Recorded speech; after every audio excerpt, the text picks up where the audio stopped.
Viva amigos, saudações muito amigas, evidentemente, e fraternas, de paz, de bem e de muita alegria. Hoje falaríamos um pouco sobre tentar explicar, enfim, tentar meditar em palavras simples para a gente nova, para adolescentes e jovens, sobre a missa. Muitas vezes nos fazem perguntas do porquê de ir à missa, o que a missa quer dizer, não se entende o que lá se passa. Enfim, há interrogações, circunstâncias várias e talvez, seguindo passo a passo, não explicando evidentemente tudo, porque isso nos levaria demasiado longe, mas algumas coisas que nos podem ajudar quando vamos à missa, estarmos mais por dentro, num certo sentido, daquilo que se passa. A missa começa, sabemos bem, com o sinal da cruz, não é? Em nome do Pai e do Filho e do Espírito Santo. E logo aí se entende que aquilo que está a acontecer, aquilo que se está a celebrar, não é uma iniciativa nossa, é algo que parte do próprio Deus. E que Deus é trindade de amor, é diálogo.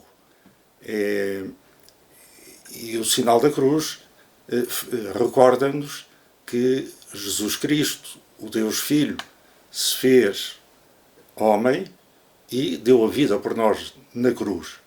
Então, estamos ali reunidos em nome do amor que Deus é em si mesmo e do amor que Deus manifestou fazendo-se homem, fazendo-se um de nós e dando a vida por cada um e por todos nós. E depois o sacerdote, em vez de dizer bom dia ou boa tarde, diz algo de mais profundo, mais importante. Tanto mais que aquilo que ali se passa, aquilo que ali acontece, não é um encontro meramente humano. E, portanto, a saudação do sacerdote é alguma coisa que deve comunicar algo mais do que aquilo que nós humanos podemos dar uns aos outros. E por isso o Padre diz: a graça de Nosso Senhor Jesus Cristo, o amor do Pai e a comunhão do Espírito Santo estejam convosco. E diríamos que não há saudação melhor do que esta. Enfim, ao desejo, votos melhores do que estes. O amor do Pai. O Pai do céu é amor. Os pais humanos têm que aprender a ser pais com o Pai do céu, porque tantas vezes falham na sua paternidade. Não assim com o Pai do céu. Ele é verdadeiramente amor. Aliás, saltei porque a saudação começa: a graça de Nosso Senhor Jesus Cristo. A palavra graça significa, de algum modo, a amizade de Jesus Cristo. Significa o dom que nos vem por Cristo. A graça incriada, podemos dizer que é o Espírito Santo. A graça criada são os efeitos do Espírito Santo e, portanto, do Pai e do Filho também em nós. Toda a graça de Deus nos vem por Jesus Cristo. Ele é a graça de Deus que nos dá, juntamente com o Pai e o seu Espírito. Portanto, a graça de Nosso Senhor Jesus Cristo, a sua amizade, a sua benevolência, a sua presença em nós, o amor do Pai, já falei, e a comunhão, a comum união, mas também comunhão no sentido da participação do Espírito Santo, portanto, a participação que o Espírito nos concede nesta comunhão trinitária, de amor entre o Pai, o Filho e Ele próprio, estejam convosco. O Padre está a querer dar Deus àqueles que estão ali a celebrar. E como o Padre, na missa, age na pessoa do próprio Jesus Cristo, apesar das suas limitações, apesar dos seus pecados, pelo sacramento da ordem foi configurado com Cristo, sumo sacerdote e cabeça da Igreja. Este dizer do Padre não é só um desejo que o Padre tem dentro do seu coração, que isso alcance aqueles que estão na celebração e depois, através deles, todos aqueles com que eles se encontrarem, mas ele diz isto, diremos assim, com a autoridade do próprio Cristo e, portanto, não só deseja isto, como comunica isto que diz. E depois o padre, logo a seguir a esta saudação, reconhece uma realidade que é muito humana. Irmãos, somos todos irmãos, os que aqui estamos, para celebrarmos dignamente os santos mistérios, ou seja, aquilo que ali se passa, aquilo que ali acontece, é do domínio da santidade e é do domínio do mistério. O mistério não significa um enigma que tarde ou cedo, com o nosso esforço, a nossa penetração, poderemos resolver ou desvendar. O mistério é o mistério absoluto de Deus e é também o plano salvífico de Deus que estava oculto desde todos os séculos e que Deus foi revelando paulatinamente, aos poucos e poucos, através dos profetas, através da lei e, ultimamente, revelou e manifestou esse mistério de salvação, esse plano de salvação em Jesus Cristo, que é precisamente a realização plena e a revelação plena desse mistério de Deus, dessa salvação de Deus. E esta salvação de Deus é do domínio da santidade, porque Deus é essencialmente santo. E todo ele é santo. Nada nele existe de impuro, de imperfeito, de limitado. Todo ele é um amor transbordante, é uma verdade absoluta. Não há defeito algum, não há a mínima coisa que tenha algo de comum com a fragilidade humana ou com a fragilidade, ou até, ou se quisermos, com a malignidade demoníaca, nem por sombras. Portanto, para celebrarmos dignamente estes santos mistérios, aquilo que aqui se passa é do domínio da santidade e do mistério, reconheçamos, diz o sacerdote, que somos pecadores. Não diz reconheçam que são pecadores, mas reconheçamos, inclui-se ele próprio na comunidade eclesial, isto é, da Igreja, que celebra a Eucaristia ou a Santa Missa. E porquê? Para que, através deste reconhecimento e através do arrependimento que ele implica, nos possamos abrir à misericórdia infinita de Deus, deixando-nos purificar e tornarmos-nos, digamos assim, por pura graça de Deus, dignos, tanto quanto é possível a um ser humano ser digno, de celebrar estes santos mistérios que nos transcendem absolutamente, são da dimensão do infinito. Deixem-me só voltar um bocadinho atrás, porque talvez valha a pena recordar isto. Eu disse que a missa começava com a invocação da Trindade de Deus, uno e trino. E é esta questão de como é que Deus, sendo um só, na sua substância divina, na sua essência divina, na sua natureza divina, é três pessoas distintas e iguais entre si. E isto é um mistério insondável que, como já disse há pouco, da palavra mistério não é uma coisa que possamos resolver, que possamos desvendar por nossas próprias forças, mas é alguma coisa que nos transcende infinitamente. E conta-se que, a propósito disto, que Santo Agostinho, saberemos que Santo Agostinho era um dos maiores padres da Igreja.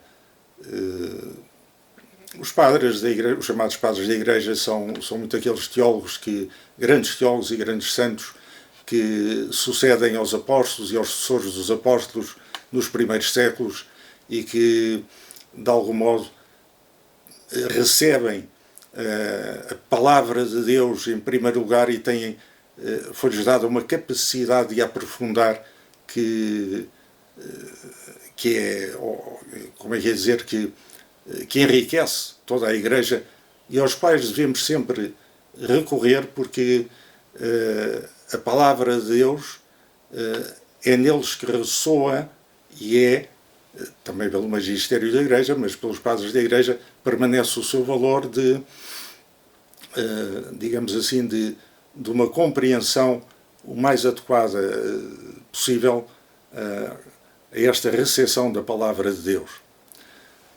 Mas então dizia Santo Agostinho, que era um grande filósofo, um magnífico filósofo, o primeiro na história que escreveu uma autobiografia, as suas confissões, em que ele, falando de si, fala principalmente de Deus e confessa, digamos assim, a sua glória, a sua majestade, o seu amor, através da conversão que Deus lhe concedeu e das maravilhas que foi fazendo na sua vida e na de sua mãe, Santa Mónica. Depois conta-se que Santo Agostinho um dia andava matutando, meditando pelas praias do Norte de África, de onde ele era originário, e sobre este mistério de Deus, como é que é possível Deus ser um só, mas ser três pessoas distintas? E aquilo era alguma coisa que o perturbava e que tentava investigar e estudar e tentava entender e compreender e não conseguia. E de repente parou com um rapazinho, com um gaiato, que tinha feito uma cova na areia e que pegava naquelas conchas grandes que há nessas praias, corria ao mar, enchia a concha de água e deitava para dentro da cova e depois tornava a fazer o mesmo. E Agostinho perguntou-lhe: mas tu, cachorro, o que é que tu fazes? O que é que estás a fazer? E a criança respondeu: eu vou pôr o mar dentro da cova. E Santo Agostinho disse: pois tu não vês que isso é impossível? O mar é imenso, como é que pode caber numa cova tão pequenina? Ao que a criança respondeu: pois é, Agostinho, mais imenso é o mistério de Deus que não cabe nessa cabeça tão pequena. Seria o menino Jesus que teria aparecido e teria ensinado assim a Santo Agostinho que, embora seja bom e recomendável meditar e rezar o mistério de Deus, não é possível ao homem compreendê-lo. A palavra compreender significa abarcar, envolver, abraçar, digamos assim. Se a nossa inteligência, a nossa razão, fosse capaz de envolver, de abraçar Deus, isso significaria que Deus era mais pequeno do que nós, ou igual a nós, se quisermos. Mas, então, Deus não seria Deus, porque Deus, por definição, é o absoluto, é o eterno, é o infinito, é o totalmente transcendente, que nos ultrapassa imensamente. E, portanto, Deus é sempre mistério. E é bom meditarmos neste mistério, porque é um mistério de amor, e Deus nos revelou grande parte desse mistério, mas, mesmo no céu, creio que, com todas as coisas, quando nós vivermos Deus face a face e estivermos em comunhão imediata e total com Ele, mesmo assim Deus permanece mistério. Muito mais saberemos, muito mais entenderemos, muito mais amaremos do que aqui na Terra, mas de qualquer modo, julgo eu que permanecerá um mistério, porque é sempre maior do que nós, muito maior do que nós, imensamente maior do que nós. Portanto, voltemos então ao ato penitencial, em que o Padre diz: irmãos, para celebrarmos dignamente os santos mistérios, reconheçamos que somos pecadores. E depois faz-se um momento de silêncio, para cada um fazer um breve exame de consciência, e começa uma oração muito bonita, que diz: confesso a Deus Todo-Poderoso e a vós, irmãos. É curioso, vou dizer primeiro a confissão, para aqueles que não se lembram, e depois tentar comentar um pouco. Confesso a Deus Todo-Poderoso e a vós, irmãos, que eu pequei muitas vezes por pensamentos e palavras, atos e omissões, por minha culpa, minha tão grande culpa. E peço à Virgem Maria, aos anjos e santos, e a vós, irmãos, que rogueis por mim, a Deus Nosso Senhor. Amém. Ora bem, confesso a Deus Todo-Poderoso. Porquê é que invocamos aqui Deus como Todo-Poderoso? Dá a impressão que, assim, à primeira vista, que seria mais recomendável invocá-lo como misericordioso. Mas invocamos-lo por Todo-Poderoso, porque só a omnipotência divina, só o seu poder absoluto, é capaz de transformar o mal que praticamos em bem.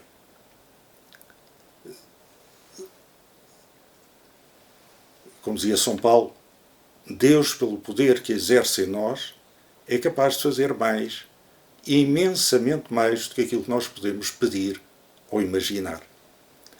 E São Paulo diz também, noutra parte, onde abundou o pecado, superabundou a graça de Deus, o perdão de Deus, a sua amizade, a sua benevolência. E Santo Agostinho, a propósito do problema do mal, dizia uma coisa que se pode sintetizar assim: Deus quer o bem. Deus não quer o mal de modo nenhum. No entanto, Deus permite, não no sentido de autorizar, mas no sentido de tolerar a nossa liberdade, porque nos criou livres e quer que nós façamos as opções, não nos obriga a nada, somos seres livres e racionais e leva a nossa liberdade a sério. Mas Deus permite o mal, dizia Santo Agostinho. Portanto, Deus quer o bem, não quer o mal. No entanto, Deus permite o mal, mas nunca, continua ele, mas nunca permitiria o mal se pelo seu poder omnipotente, cá está o Todo-Poderoso, não conseguisse tirar do mal um bem maior. É porque Deus, precisamente, tem esta capacidade, em virtude da sua omnipotência, de tirar do mal um bem maior, que nós o invocamos aqui como Todo-Poderoso. Vem a nosso auxílio para nos transformar, nos ajudar a ultrapassarmos o pecado e o mal que praticamos e nos capacite para fazermos o bem. Porque quando nós fazemos o mal, o pecado, consciente e livremente, não há dúvida de que a nossa vida é determinada pelo mal. E nós próprios não somos capazes de reparar, digamos assim, esse mal que fizemos. Por mais que façamos, falta sempre alguma coisa. E nem que mais não seja para com Deus, para com o amor que é Deus. E, portanto, Deus, aqui o invocamos como Todo-Poderoso para nos desenrascar, isto é para a gente nova, para nos safar, digamos assim, desta armadilha ou desta prisão do mal. Deus Todo-Poderoso, confesso a Deus Todo-Poderoso e a vós, irmãos, que eu pequei muitas vezes por pensamentos e palavras. Pequei, que eu pequei. Desculpem, estou um bocadinho... E a vós, irmãos, portanto, o Padre, que representa o próprio Cristo, no entanto, sabe da distância infinita que existe entre ele e Jesus Cristo. E, portanto, diz também, eu confesso a vocês que aqui estão diante de mim, do outro lado do altar, que pequei muitas vezes. E todo o povo diz o mesmo. Portanto, admitimos as culpas uns diante dos outros. E reconhecemos a verdade sobre nós próprios. Somos pecadores necessitados de redenção, de resgate, de salvação. Que eu pequei muitas vezes. E depois dizemos os modos em que podemos pecar, ou em que pecamos, por pensamentos, por palavras, por atos, obras, ou por omissões. Isto é, o Padre António Vieira dizia que o pecado de omissão é um pecado que se faz não fazendo. Isto é, deixando de fazer aquilo que se devia ter feito. Podia-se e devia-se ter feito e não se fez. Sei lá, por exemplo, eu podia e devia ter estudado, mas não estudei e chumbei, ou tive más notas, e isso vai-se repercutir na minha profissão futura e prejudicarei os outros por causa disso. Eu sabia que podia e devia ter ajudado um pobre e não o fiz por avareza ou porque não estive para me sacrificar ou não me ralei ou fiquei indiferente à sua miséria, à sua condição de necessitado. Portanto, por pensamentos, voltamos ao primeiro ciclo. O que é pecar por pensamento? Pecar por pensamento não é ter um mau pensamento, porque maus pensamentos assaltam toda a gente. As coisas... Há quem diga que a diferença entre o louco e o são é que o louco leva à prática os pensamentos doidos que lhe aparecem e o são não. Ignora-os ou enxota-os como as moscas. E um mau pensamento qualquer um pode ter, como sei lá, um rádio que apanha uma interferência de outra estação, assim, sem culpa nenhuma, porque, enfim, os rádios são incapazes de culpa. Mas também nós, por circunstâncias várias, até por coisas que podemos ver, ou ouvir, ou escutar ao longo da nossa vida, sem ter procurado isso mesmo, de repente pode-nos aparecer ou pode-nos surgir uma tentação. O pecado por pensamento só existe quando eu tenho um mau pensamento. Por exemplo, um pensamento de ódio contra uma pessoa, um pensamento de vingança, ou um pensamento de cobiça, de me querer apoderar de alguma coisa que não é minha, ou um pensamento indecente, obsceno.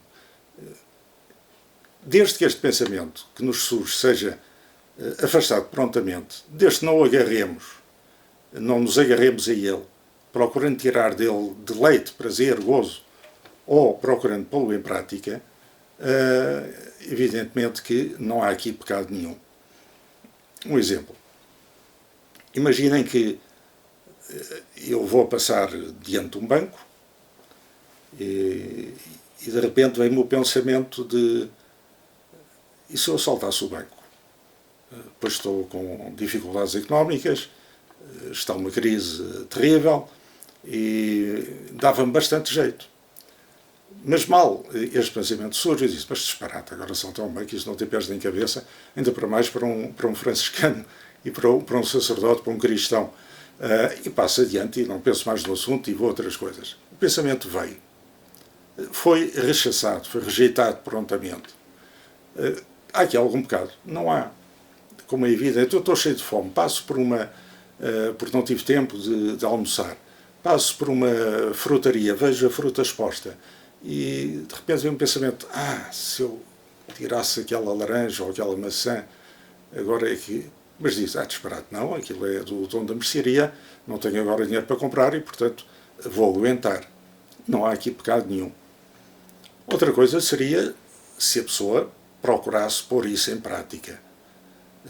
Tentasse, já se dirigisse, por exemplo, para o banco, com o propósito de o roubar, mas entretanto aparecia, sei lá, um polícia e eu disfarçava e começava a dizer: Ave Maria, Santa Maria, pondo as mãos dentro das mangas do hábito, a fingir que estava a rezar, e só não tinha assaltado o banco porque o polícia me impediu. Aí está um pecado de pensamento e que eu fiz independentemente de não ter conseguido levar avante, mas a minha vontade, isto é, eu tinha consentido na malícia desse pensamento. O mesmo na mercearia, se fosse a lançar à mão, mas aparecesse um merceeiro, ou reparasse que havia uma câmara de filmar, ou qualquer outra coisa, pois, e retirava a mão, de facto, mas já tinha consentido. Consenti no mau pensamento.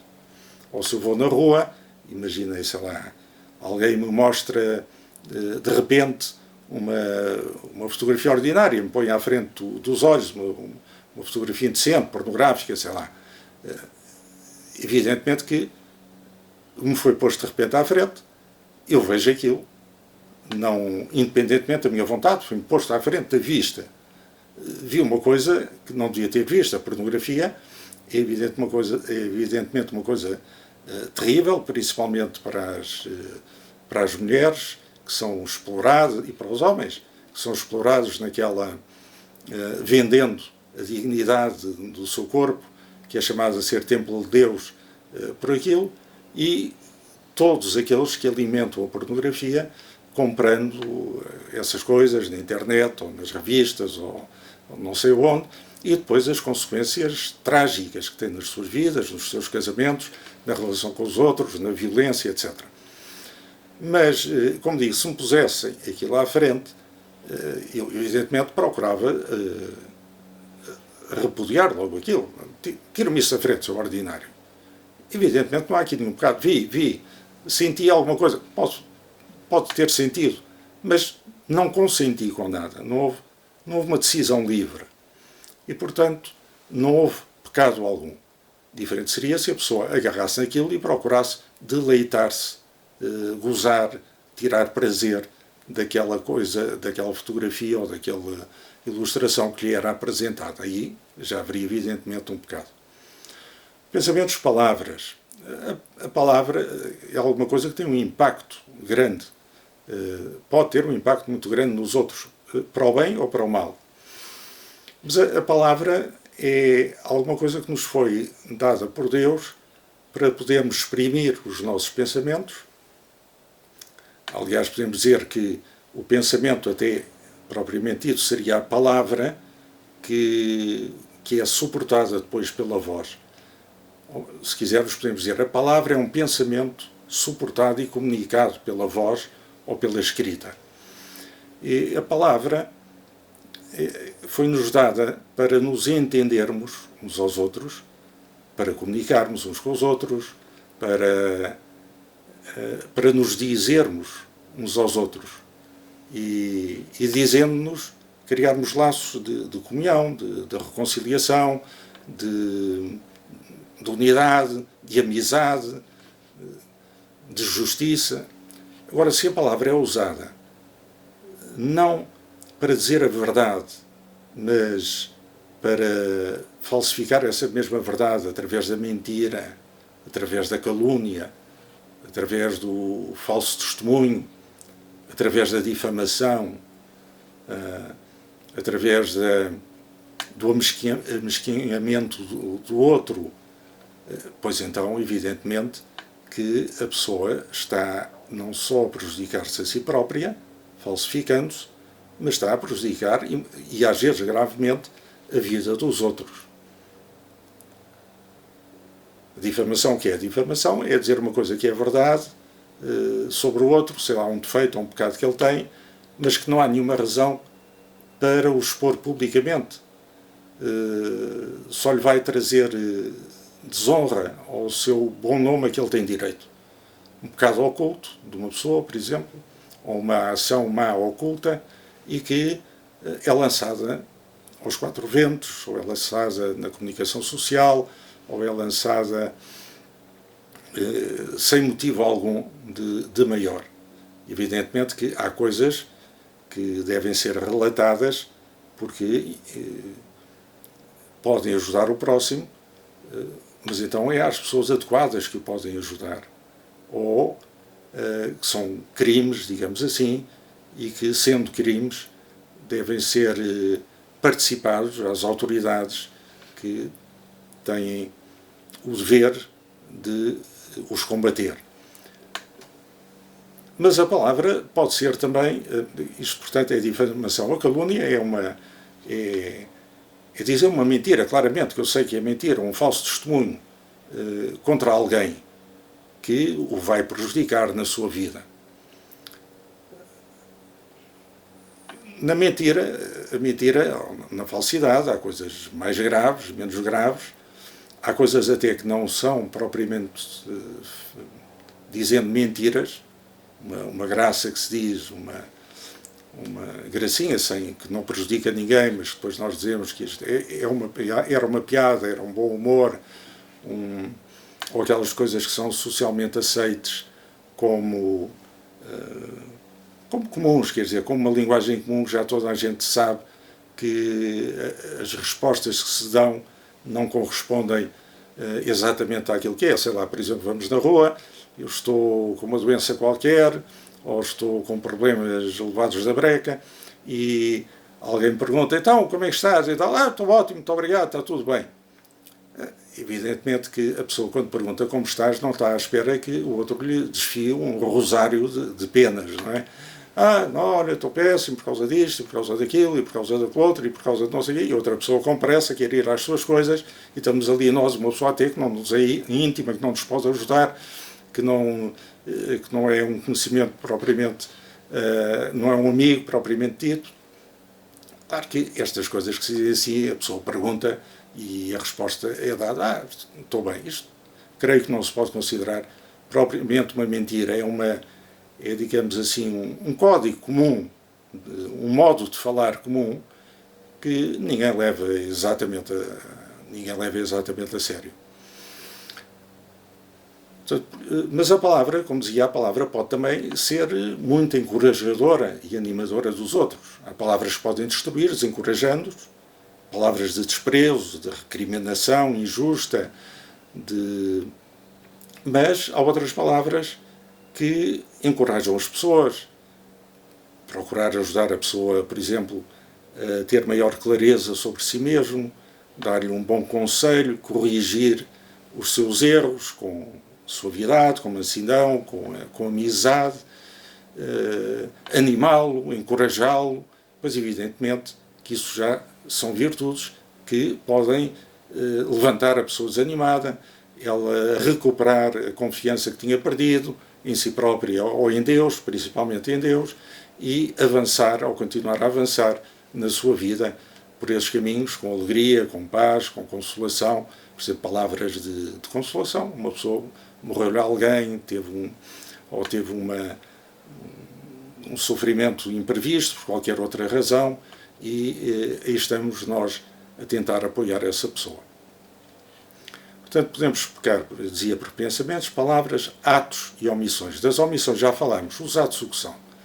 Os atos pecaminosos são uma coisa que eu sabia que podia e não devia ter feito e fila na mesma. Eu sabia que não podia, moralmente falando, nem devia, que eu não devia, nem podia roubar uma ourivesaria. E, no entanto, filo. Portanto, o ato é uma coisa que se faz consciente e livremente, sabendo que essa coisa é contrária à lei de Deus, ao seu amor, à verdade do Evangelho, ao amor ao próximo. Aquele amor que Jesus nos disse que devemos amar o próximo como a nós mesmos. E depois, quando acabamos de reconhecer estes modos pelos quais pecamos, dizemos que é por minha culpa, pensamentos, palavras, atos e omissões, por minha culpa. Eu quase diria que aqui seria importante bater com força no peito. Por minha culpa, minha tão grande culpa. Porque tantas vezes dá a impressão que nós batemos no peito do outro. Por tua culpa, por tua imensa culpa. Tentamos desviar o pecado de nós próprios, não é? Quer dizer, não assumimos a responsabilidade pelos nossos atos livres. E dizemos, já foi assim no livro do Gênesis, Deus chama Adão. Adão diz que a culpa é da mulher. A mulher atira as culpas para a serpente. Ninguém assume a sua quota de responsabilidade. E parece que isto ainda hoje é assim. Por exemplo, os políticos dizem que a culpa é dos jornalistas. Os jornalistas dizem que a culpa é dos políticos. Os pais dizem que a culpa é dos filhos. Os filhos dizem que a culpa é dos pais. Os leigos dizem que a culpa é dos padres. Os padres dizem que a culpa é dos leigos. E por aí fora, quer dizer, há uma dificuldade grande em assumir a própria liberdade, a responsabilidade do eu. Eu não sou uma vítima das circunstâncias, não sou uma marionete, nenhum de nós o é. Somos seres livres. E, como dizia, convém nos irmãos Karamazov, Dostoiévski, não é? Todos somos culpados. E é verdade, quer dizer, todos temos culpas, todos somos pecadores. Há coisas que podíamos e devíamos não ter feito e fizemos, há coisas que podíamos e devíamos ter feito e fizemos. Não nos esforçámos devidamente para colaborar com a graça de Deus, com a amizade de Jesus, para espalhar o seu amor em todo o lado. Mas fraquejamos, por culpa nossa, por avareza, por cobiça, por egoísmo, por orgulho, por soberba, por arrogância, por malícia, por fraqueza ou debilidade. A verdade é que... E assim reconhecemos as culpas. E depois começa, diria assim, continuando a falar para gente nova, a parte das cunhas, isto é, de pedir auxílio. Nós reconhecemos a nossa fraqueza e agora pedimos auxílio. Em primeiro lugar, pedimos a quem? E peço à Virgem Maria. A Virgem Maria, a Igreja diz, muitas vezes, aplica à Virgem Maria esta expressão, é a omnipotência suplicante. Claro que,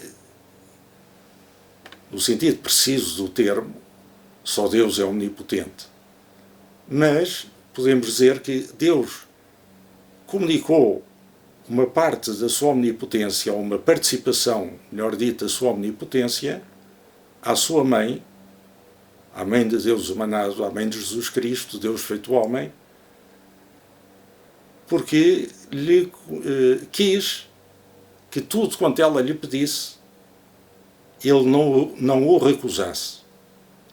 Portanto, quando dizemos que Nossa Senhora tudo pode naquilo que pede, dizemos que isso que ela tudo pode, o pode por vontade do seu Filho, que é Deus e homem, Jesus Cristo, que quis atender, quis que se cumprisse tudo aquilo que a sua mãe lhe pedisse, em virtude de ser sua mãe e de ter estado tão unida a ele, não só durante os 9 meses da gravidez, mas também na sua meninice e durante toda a sua vida, até à sua morte e morte de cruz no Calvário, participando da sua paixão e, de algum modo, participando na geração da Igreja. Ela é a mãe da Igreja, porque sendo a mãe de Cristo, é a mãe da cabeça de Cristo.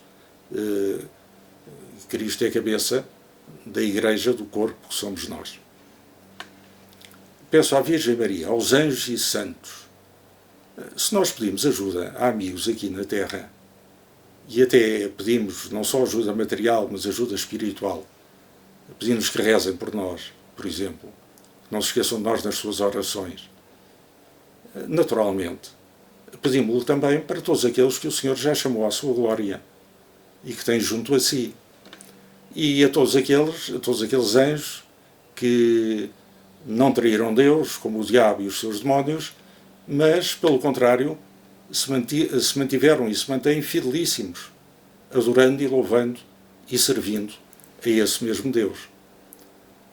Deus não é um Deus que queira fazer tudo sozinho. Pelo contrário, sendo Deus amor, quer fazer todos participantes da sua capacidade de amar e da sua capacidade de auxiliar. E em virtude daquilo que se chama a comunicação dos santos, é uma expressão que significa a comunhão dos santos, isto é, de todos aqueles que já estão na glória de Deus, ou estão na igreja purgante, isto é, mergulhados no fogo do amor purificador de Jesus Cristo, esperando o céu, e de todos aqueles que foram batizados aqui na igreja chamada militante, peregrina, há uma comunicação espiritual entre toda esta igreja, porque é a mesma igreja. Uns já estão na glória, já estão no reino definitivo, outros estão no reino incoativo, aqui na Terra. Mas estamos todos em ligação espiritual uns com os outros, porque estamos todos em Jesus Cristo. Estamos todos unidos nele participamos todos do seu Espírito e, portanto, nesse mesmo Espírito e nesse mesmo Jesus Cristo, podemos comunicar e comungar uns com os outros.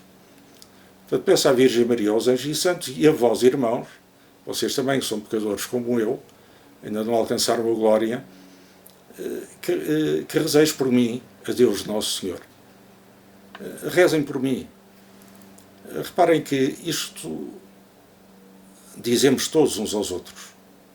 Não vale a pena estar a condenar uns aos outros, mas ou a apedrejar-nos uns aos outros, ou a bulharmos uns com os outros. Mas o melhor é rezarmos uns pelos outros. Porque nessa oração vem um grande amor.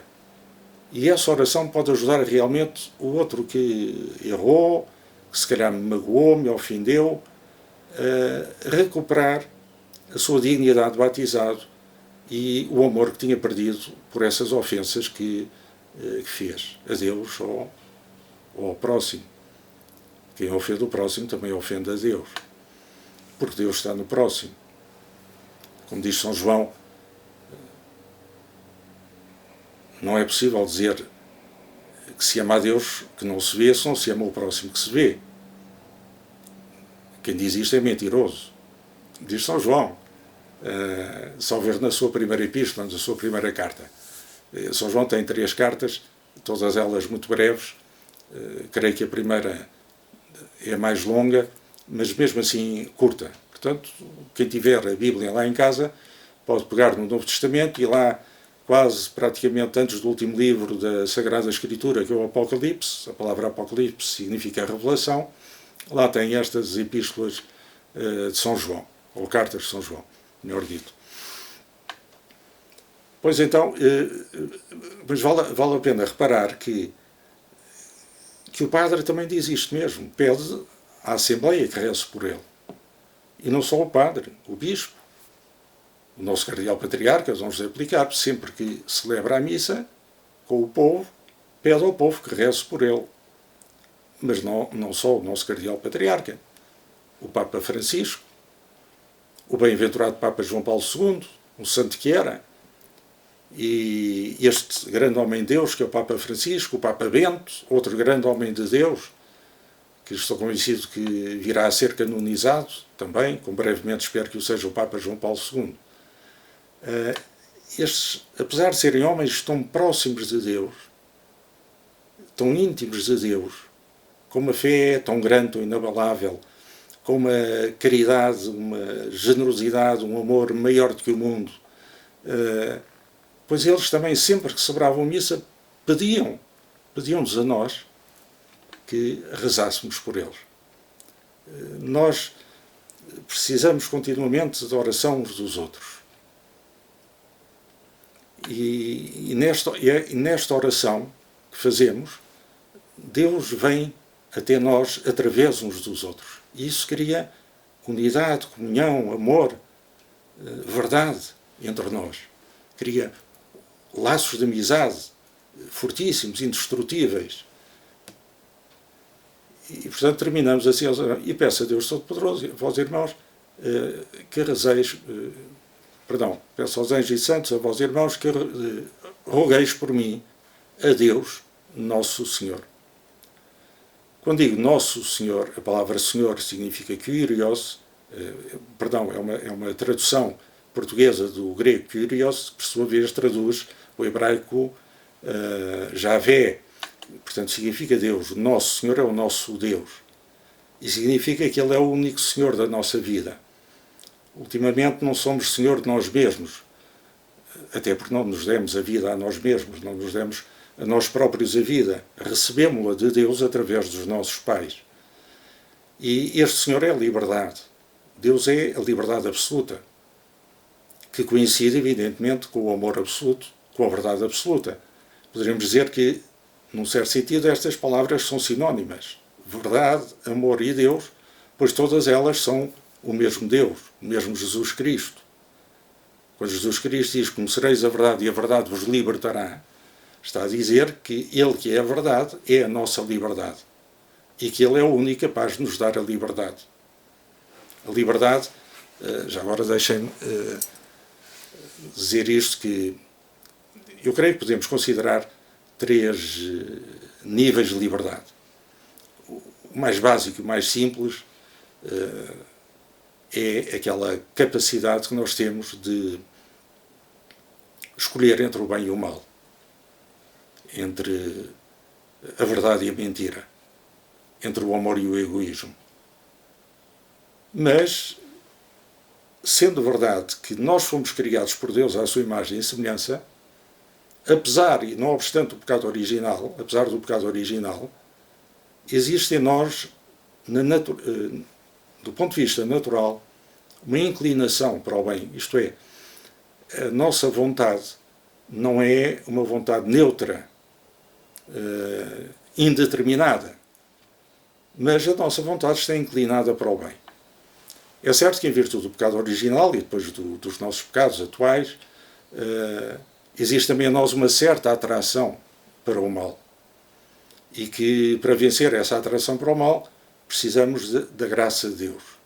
Mas a natureza, em virtude do pecado, não ficou totalmente corrompida, ficou fragilizada, ficou limitada, ficou deficiente, mas existe em nós, como disse, essa inclinação para o bem. E, portanto, a nossa vontade está orientada para o bem. O bem de quem? O nosso bem e o bem dos outros. Para a nossa perfeição. Isto é, para a nossa realização em plenitude em todas as dimensões. E por isso, quando nós escolhemos o mal, escolhemos o egoísmo, escolhemos a mentira, nós estamos a escravizar. Isto é, estamos a impedir-nos a nós mesmos e, porventura, a dificultar os outros de alcançarmos essa bondade, essa beleza, esse amor, essa perfeição para a qual fomos feitos. Essa comunhão de amor para a qual fomos feitos com Jesus Cristo e com os outros nossos irmãos. E por isso mesmo existe um segundo grau de liberdade, que é uma...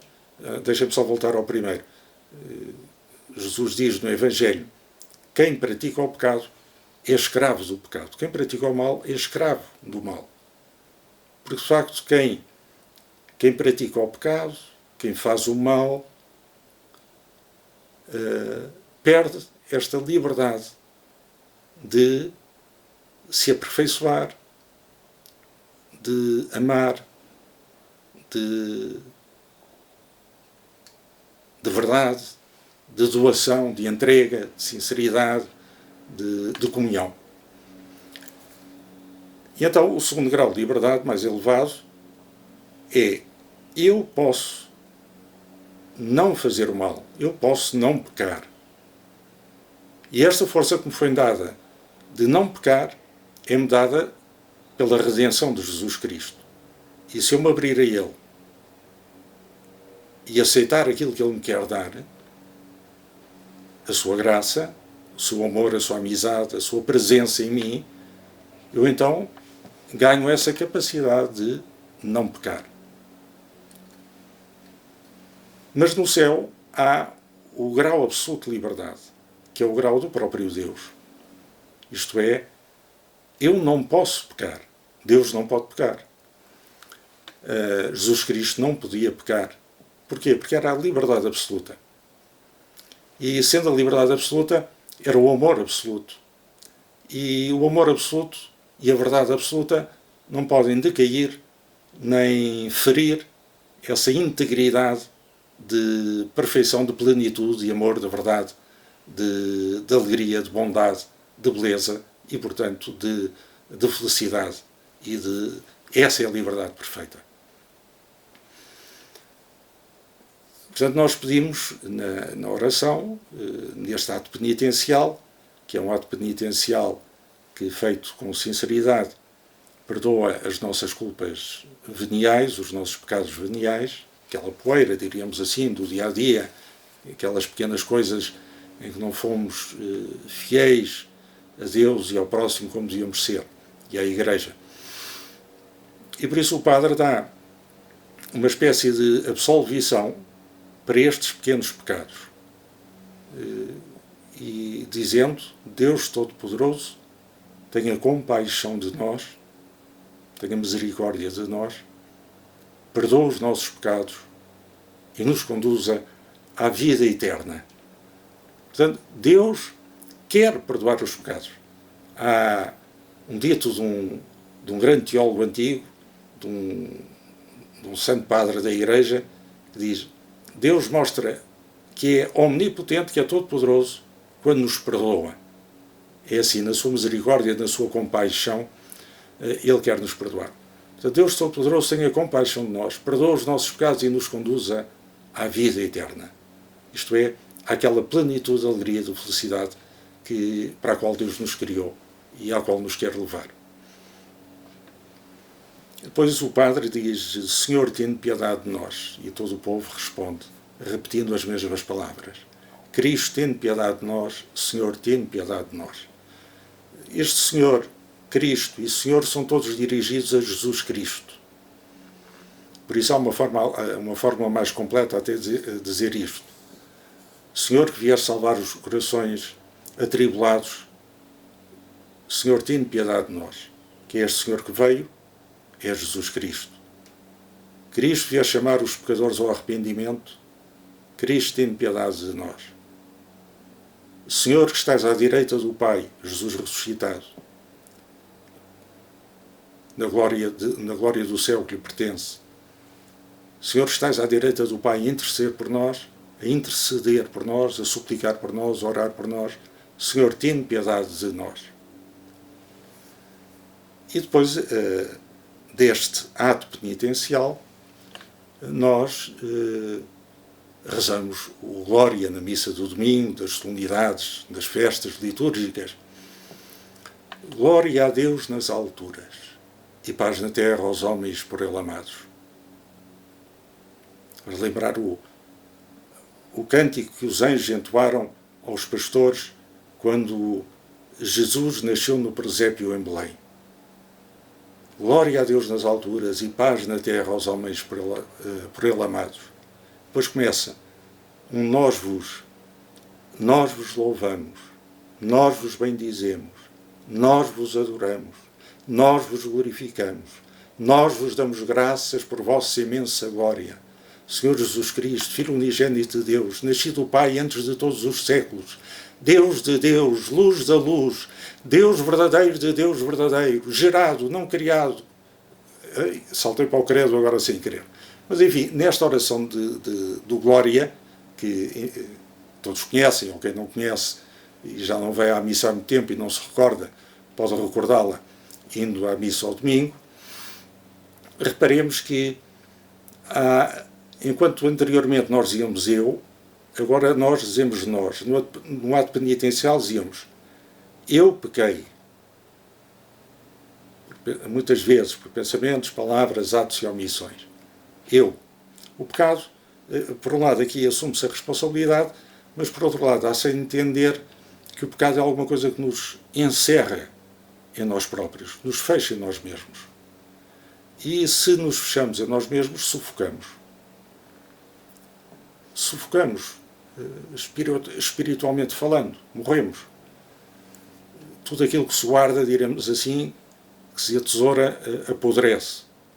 Só frutifica aquilo que se dá. Mas, por este arrependimento e por este ato penitencial, nós saímos desta prisão do eu, diríamos assim, do eu isolado, como se fosse uma mónada, como se fosse uma esfera fechada, sem contacto com os outros, só aquele contacto estilo bolas de bilhar que chocam umas nas outras, batendo-se umas às outras, mas sem abertura, sem comunicação, sem comunhão. Agora, depois do ato de penitencial, arrependidos, abrimos-nos ao nós, formamos comunidade. Mas não uma comunidade fechada em si própria. Porque este nós abre-se a um outro maior do que ele. E por isso, do nós, saltamos para o vós. O vós é Deus, é Jesus Cristo. Nós vos louvamos, nós vos bendizemos, nós vos adoramos, nós vos glorificamos, nós vos damos imensas graças e infinitas graças.